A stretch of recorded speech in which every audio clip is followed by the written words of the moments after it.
எதிரி ராசின்னு பார்த்தா உங்களுக்கு பெரும்பாலும் துலாம், அதே மாதிரி பெரும்பாலும் தனுசு உங்களுக்கு எதிரி ராசி.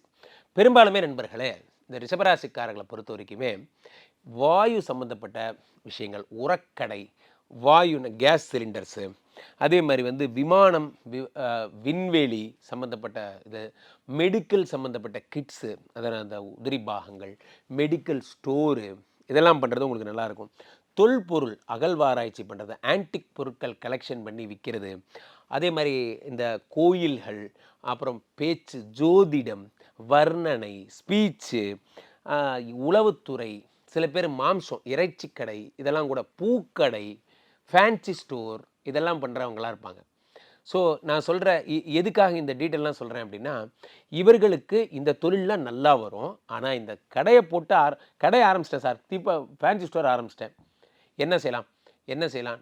நம்ம பாஸ் நம்மளை நம்பி இந்த கடையை இன்வெஸ்ட்மெண்ட் கொடுத்துருக்காரு, நான் கடையை ஆரம்பிச்சிருக்கேன். அப்போ கடையில் நீங்கள் யாரை உட்காரவே வைக்கக்கூடாது? மீனராசிக்காரங்க.